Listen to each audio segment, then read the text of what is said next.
All right, let's dissect this whole situation further. I'm now being joined on the program by a security analyst and consultant, Patrick Ogbambo. He joins us from Abuja. Thank you very much, Patrick, for joining us on the program as always. First, give me your take on this shocking development.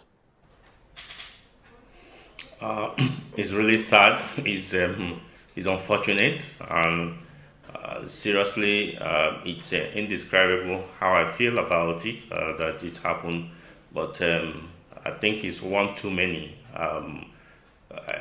I don't know Did you because I ever feel that at any point imagine that the NDA, I mean, a military institution, would come under attack? And let's be clear, it's not the very first time we would see an attack now on military formations. We've seen that in the northeast of the country, where in some cases a whole military base was sacked in the past. But for the Nigerian Defense Academy to be attacked in this manner, and you look at the manner of attack, these unknown persons now, gunmen, went into the army officers' quarters and, went to five flats. So they took their time to carry out this operation without a response.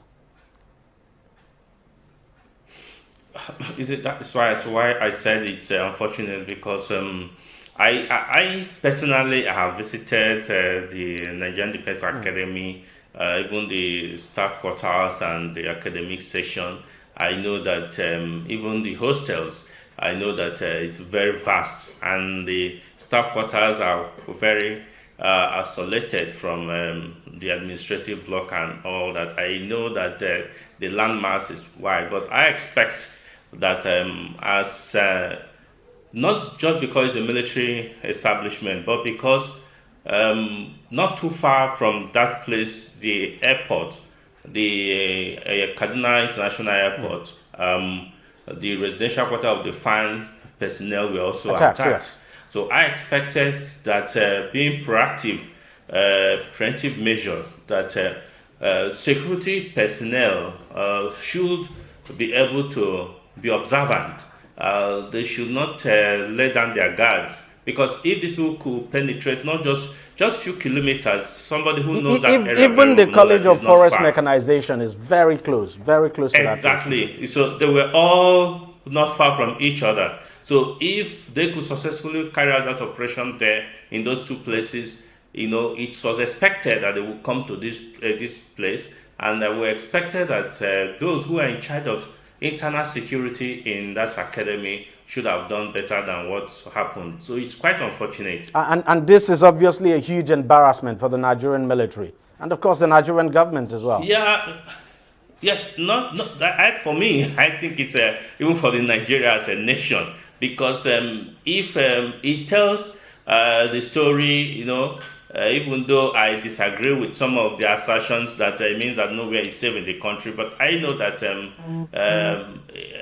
that tells that these people are being emboldened. These people are believing that they can take anywhere, they can get to anybody they want to, for anywhere the person is. If they can successfully do this, then in Kaduna, then I think every other areas should tighten up and be very, very careful from and that brings me to the point, because you just mentioned it. Do you think this attack was deliberately designed to send a clear message that, look, just as you said, we can attack anywhere we want to attack? Because the fact is that you normally would not expect that ordinary bandits, for instance, would want to take the risk and go to a military formation, when if they were looking for money now, they could easily do that by if you like, going after soft targets, so to speak. And they would not want to take that high risk of going to a military formation if that's a big if the intention was just for money. Yeah, you are right there. It could be to send a message. It also could be true that these people, their primary motive is money initially. But like you agreed, and which I said earlier, if you give some people some leverage, if somebody steals a goat today and he goes free. Tomorrow he's going for a cow, and the next is going for a hire because he believes that he's not being caught and he cannot be caught. And before he knows it, he's person is stealing a whole city, figuratively anyway. But these guys knows what they're doing, and they believe that the higher premium to get the result of what they intend to achieve is to up their game. That is what they are now doing. They are now telling us as Nigerians, and also sending message to the government, those who are in authority, to say, listen,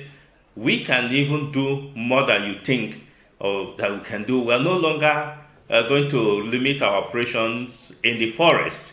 Now we are coming to you. We are coming to your city because the NDA is not far from the Kaduna city itself. Absolutely. So they're getting closer, and that is a message, and that is also to show that the higher premium of returns in terms of negotiation and what they can get is they are becoming more daring, really. And we can't deny the fact that this will definitely affect the psyche of ordinary Nigerians, because the feeling is that if a military institution as high up there as the NDA could come under attack, then it means,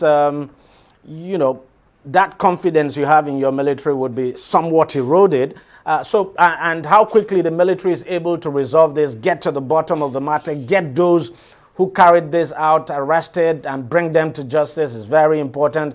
But how quickly do you think this case can be cracked, and why is it very important that the military gets to the bottom of this? Yes, I have strong conviction and strong confidence in the capability and capacity of our military. I believe that they are up to the task. They will do something. Yes, this is a breach in security of that establishment, of that facility, which I know that they will do it.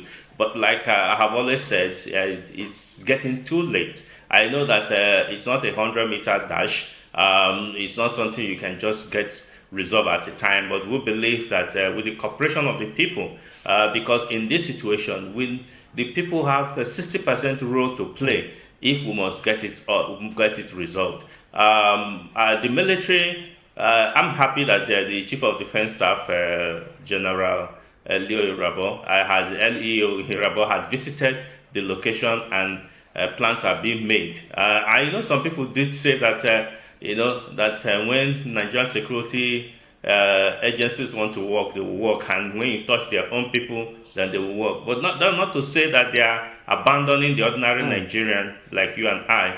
They are also providing but in this situation, they need all the support they can get from the public, from the communities in that area, because before these bandits access that facility, they had moved from their community, from their forest where they are based, through several communities. Absolutely. Yes, it was at middle of the night, but I know that area, I know that Aziz very well. There will still be some movement, and for them to be breaking from house to house. Yeah, the initial information I got was that the breaking into those houses were simultaneous. So, but in doing that, I expected that people who are occupant in those places could have made some calls to the security of that facility to come to their rescue. But all this, we never hear that there was any resistance to what they did, and sadly, some fine officers lost their lives. Even the ones that was adopted, there are a lot of information concerning that, and we hope that this will not repeat itself. We hope that this should be the last of adoption, not just a military facility, but Nigerians in general, school, because people are afraid to go to school now. Some states are shutting down their boarding schools and all that because of the fear of bandits. These criminals should not hold the country and Nigerians to ransom. Well, Patrick Agwambu, thank you very much for your contributions, and thanks for your time. Thank you very much. We'll take a short break now, and when we come back, we'll turn to health matters. Stay with us. Opinions are free. Facts are sacred. but truth is universal. How, in practical terms, can we, for instance, de-escalate the tension? President must see himself as the President of the Federal Republic. We know where the enemy is. 3 places. The Lake Chad Basin, the border area between Nigeria and Cameroon, and then the Sambisa Forest.